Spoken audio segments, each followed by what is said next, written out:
Under Armour decisively beat EPS consensus for Q1 2027, yet they missed slightly on revenue, slashed their full-year sales guidance, and the stock took an immediate 5 to 7% hit, just gapping down to around $5.84 right after the report. Yeah, adjusted EPS came in at 5 cents, which is, a massive 150% beat over the 2-cent estimate. Right.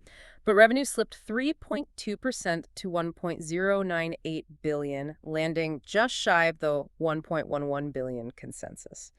And the real shocker, like the thing that actually spooked the market, was management lowering full-year revenue expectations from a slight decline to a mid-single-digit decline. So as a retail investor looking at your screen, seeing a massive 150% earnings beat followed immediately by a sharp stock sell-off, well, it's jarring. It feels fundamentally broken. It really does. So the mission of this deep dive into the source material is to unpack our stack of financial sources. We've got Zach's analyst reports, the raw Q1 earnings data, and the management call transcripts, and we need to figure out exactly what is driving these numbers beneath the surface.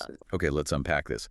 How on earth does a company manage to beat so drastically on profit while simultaneously missing on actual sales and then guiding for even less revenue? Well, it looks like financial magic at first glance, I get it. But it essentially comes down to the raw mechanics of profitability versus volume, paired with incredibly aggressive cost control. Okay. The defining metric of this entire quarter is the gross margin. It expanded by 590 basis points, hitting 54.1%. And just to contextualize that for a second, 590 basis points is a leap of nearly 6%. In the retail apparel world, jumping almost 6% in a single quarter is monumental. Oh yeah, it's huge. It means for every single dollar of clothing or footwear they ring up at the register, they are keeping roughly 6 cents more than they were a year ago, right? Before they even touch operating expenses. Precisely. But when you see a sudden margin explosion of that magnitude, you really have to dissect the anatomy of it, because it isn't purely operational brilliance. What do you mean? Well, a significant portion of that jump, specifically about 150 basis points, was driven by a one-off accounting event. Under Armour received a refund tied to IEPA tariff costs. Oh, okay. Yeah, they had already taken the hit and expensed those international trade tariffs back in fiscal 2026.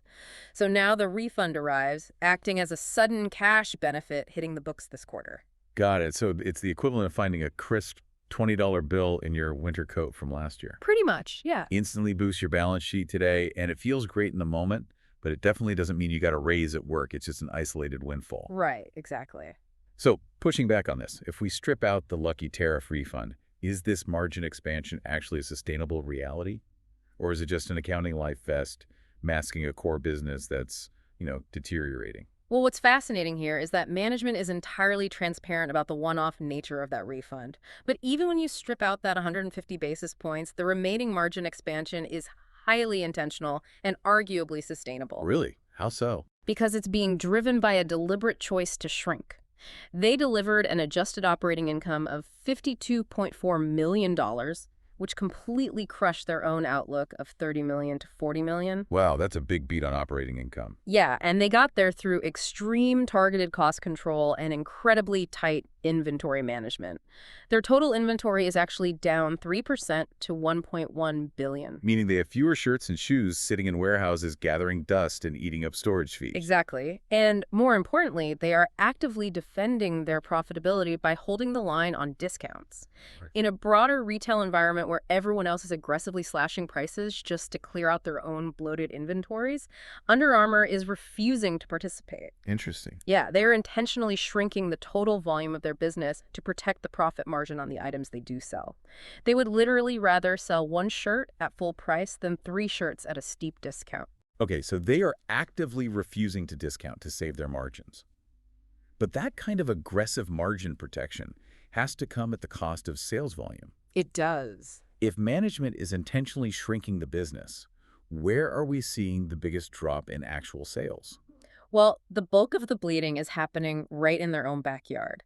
North America is the primary drag on the business right now. Revenue there was down 9% to $609.8 million. Ouch. Yeah, if you look at the management transcripts, they attribute this to very soft spring and summer wholesale orders, coupled with incredibly weak retail foot traffic. Which makes sense. I mean, if you aren't blasting out 40% off signs in the mall windows, fewer people are going to walk through the door. Exactly. But it isn't just a North American problem, right? The international numbers in certain regions reflect similar struggles. Yes, they do. The Asia-Pacific region dropped 6.6%. And the underlying mechanics of that drop are crucial for an investor to understand. Why is that? Because it highlights the dangers of brand dilution. The drop in Asia-Pacific was largely due to two factors. First, severe stockouts in key sizes, meaning they literally didn't have the inventory available when customers wanted to buy. Right. And second, demand cannibalization from their own licensees. Wait, let's pause on that because that is a fascinating mechanism. Explain how a brand gets cannibalized by its own partners. So in a market like China, Under Armour works with licensing partners, right? These are third-party companies who pay for the right to manufacture and sell Under Armour branded goods. Sure. Well, in a tough economic environment, those licensees desperately want to move volume to hit their own numbers, so they start discounting heavily. Oh, I see. Yeah, for the consumer walking through a mall in Beijing, they don't care if the shirt was produced directly by Under Armour or by a licensee. They just see a cheap shirt with the UA logo. Right, they just see the brand. Exactly. So that steep discounting by partners instantly cannibalizes the demand for the full price, premium products being sold directly by the brand. It creates a race to the bottom right inside their own ecosystem. Man, that's a brutal dynamic to manage. You're effectively competing against your own logo. You really are. And this brings us to the direct-to-consumer side, the DTC channel. Because retailers always pitch DTC as the holy grail. Oh, absolutely. You own the customer data, and you don't have to split the margin with a wholesale middleman like Dick's Sporting Goods. Historically, yes, it's the premium margin channel. But here, DTC fell 6% overall. And the real pain point within that was e-commerce, which took a brutal 12% hit. A 12% hit in e-commerce, that is rough. Yeah, and looking across product categories, footwear globally is down 7.8%. But, to your earlier point about finding the pockets of strength, it isn't universally negative. Okay, where's the good news? The EEA region, so Europe, the Middle East, and Africa, actually saw revenue surge 12.1%. Management attributes that to a highly effective distributor business model in that region. Nice. And Latin America also posted a solid 7.7% gain. Okay, so if we look at this globally, it's a leaky boat where they've fixed the European sails, but the North American hull is still taking on water. That is a very accurate way to picture it. Those are great counterbalances, and as an investor, you really have to zero in on that massive e-commerce drop in North America. I do. A double-digit drop in digital sales is severe. Why is their digital storefront falling off a cliff? Is it just the macroeconomic environment squeezing the consumer's wallet, or are retail consumers actively rejecting the brand? Well, it's an intersection of both, but heavily weighted toward the broader promotional environment clashing with Under Armour's new discipline. What do you mean by that? Online retail right now is a bloodbath of promotions. Competitors are constantly flooding inboxes with coupon codes to clear out excess inventory, and consumers are trained to wait for those deals. All right, nobody wants to pay full price online anymore. Exactly. So the 12% drop in Under Armour's e-commerce is the direct mathematical result of their active refusal to participate in that digital price war. Ah, so it's intentional. When you stop blasting out buy one, get one promotional emails, your website traffic and your conversion rates inevitably plummet. Which perfectly explains why they are comfortable taking that 12% hit. This isn't an accident. It's the core of CEO Kevin Plank's entire turnaround strategy. Exactly, which he is aggressively branding as premiumization. Right. So by refusing to discount in a heavily promotional market, Plank is fundamentally trying to force the market to accept that Under Armour is worth full retail price. That's the explicit mandate, managing for quality over quantity. They've recognized that spending years pumping out endless variations of cheap, heavily discounted athletic wear severely diluted the brand's prestige. Makes sense. So to fix this, they are attacking the problem at its root, which is SKU bloat. They have already reduced their total SKUs, their individual product codes, by 25% for the fall-winter 2026 line. 25%. Yep, and they plan to aggressively cut another 25% over the next 18 months. I want to dig into the mechanics of that because SKU reduction sounds like boring corporate jargon, but it's arguably the most important operational move they are making. Oh, it's critical. SKU bloat happens when a company tries to be everything to everyone. You don't just make a running shirt, you make it in 14 different colorways, including neon yellow and bright purple. Right. And the core colors sell. But the neon yellow sits in a warehouse for 6 months, incurs storage costs, and eventually gets dumped onto an outlet mall discount rack for $12. Exactly. Over time, that trains the customer to associate the brand with cheap leftover gear. That is exactly how the vicious cycle works. So cutting 50% of your total product variations over a 2-year period is like aggressively pruning a tree. You cut away the weak, non-productive branches. So all the nutrients, the marketing dollars, the design focus, the supply chain logistics can flow into the strongest branches. Got it. They are drastically simplifying the product line to eliminate the excess inventory that forces discounting in the first place. And they're fundamentally restructuring their corporate operations to support this streamlined vision too, right? Yeah. They announced they are completely shutting down their footwear offices in Portland, Oregon. Yes, they are closing the Portland facility and consolidating all footwear operations into their headquarters in Baltimore and their design offices in New York. Wow. The stated goal is to accelerate decision-making and execution. When your design, marketing, and executive teams are physically scattered across the country, it just slows down the product development cycle. Yeah. By bringing everyone under the same roof, they believe they can bring highly differentiated, premium products to market much faster. Well, as an investor, you have to wonder if moving a design team from Portland to Baltimore actually translates into selling more expensive gear. Fair point. Or if it's just rearranging the corporate deck chairs. But we are already seeing the physical products that this strategy is supposed to produce. We are. On the call, they highlighted the new Bouncy Tee, which management claims is exceeding expectations at a full $65 retail price point. Yeah. And they are teasing an upcoming Helix tee that will hit the market at $35. Right, and getting a consumer to pay $65 for a t-shirt is the absolute definition of what premiumization looks like in practice. Gotcha. And their marketing strategy is shifting rapidly to justify those price tags. They are rotating away from broad, generic brand awareness campaigns and focusing their capital on what they call fewer, bigger stories. Okay. And those stories are hyper-focused on authentic elite athlete credibility. Right, the call highlighted Sharon Lokedi winning the Boston Marathon wearing their Velocity Elite 3 racing shoe. Yes. They also heavily promoted Ferran Torres scoring the winning goal for Spain in the World Cup while wearing the Shadow Elite 4 boot. That isn't just influencer marketing. That is undeniable on-field performance credibility. It's authentic. But here is where it gets really interesting, because I have to push back on this entire grand vision. Okay, let's hear it. Under Armour is a brand that has essentially trained its customers for over a decade to expect heavy discounts. We all know the drill.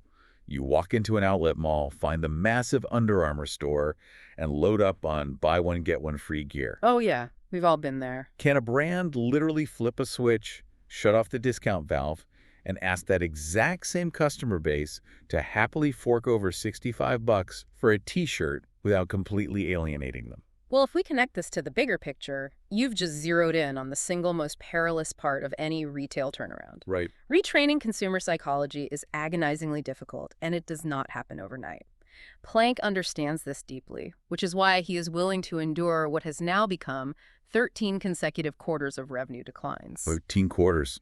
It's rough. Think about that from an executive standpoint. He is intentionally absorbing years of top-line pain because he believes it's the only way to reset the brand's pricing floor. Wow.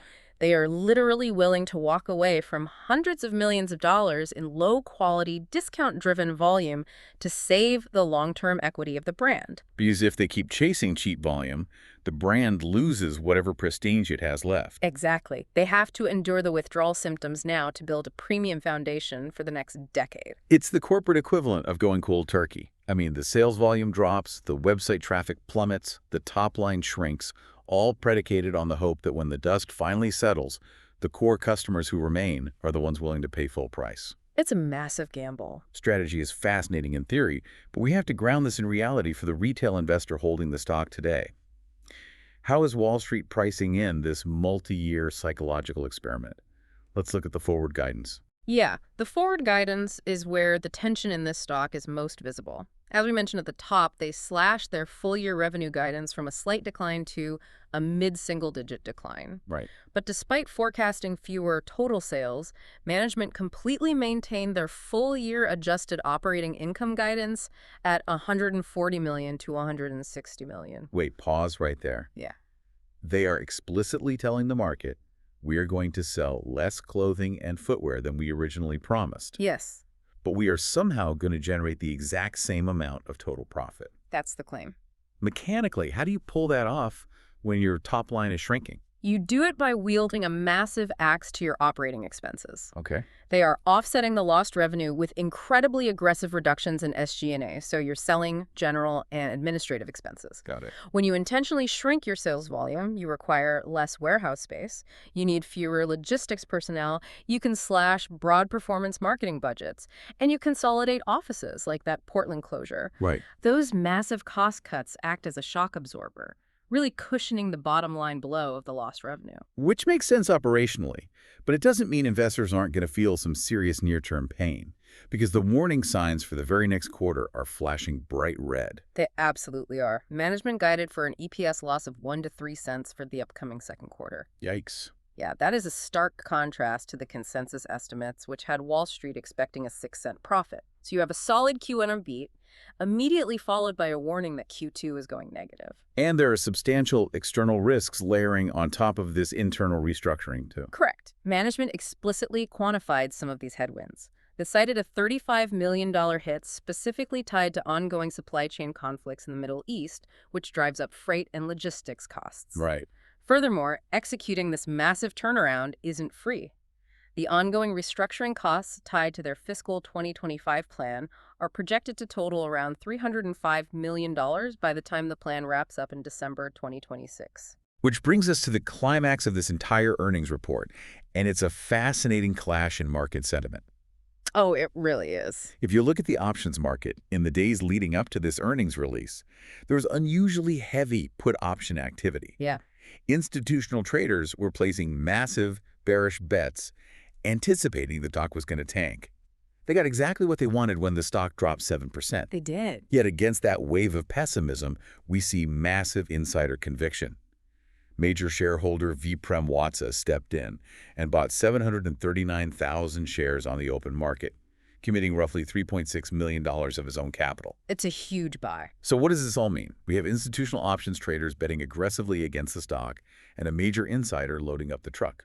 With Q2 projecting a loss, are retail investors just being asked to catch a falling knife while they wait for this 2027 inflection point Plank is promising? Well, this raises an important question about investment horizons. This contrast really highlights the fundamental divide in how the market is viewing Under Armour's strategy. Okay, how so?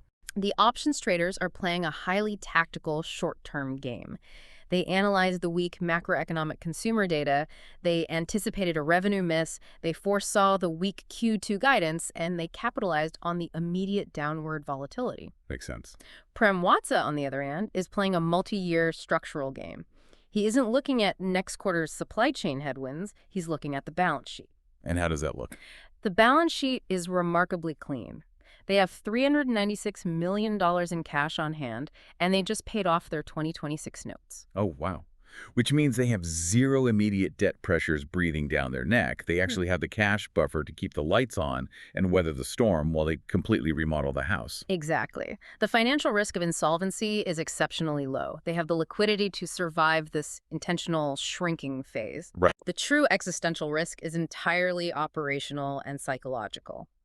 Yes, they can survive the shrinkage, but the organic demand revival, the critical moment where millions of consumers suddenly decide that Under Armour is cool again and worth paying $65 for a Helix tee, Right. that is completely unproven.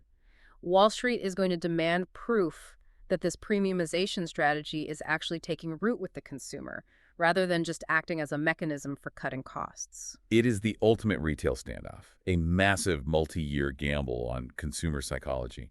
And it leaves us with this final thought.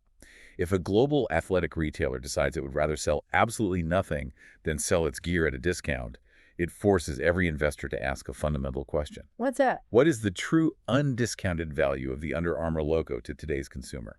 Over the next few quarters, we're going to find out exactly what that price tag is. We definitely will. If you want to stay ahead of the market and continue unpacking the real mechanisms driving these numbers, make sure you follow the show for our daily earnings coverage.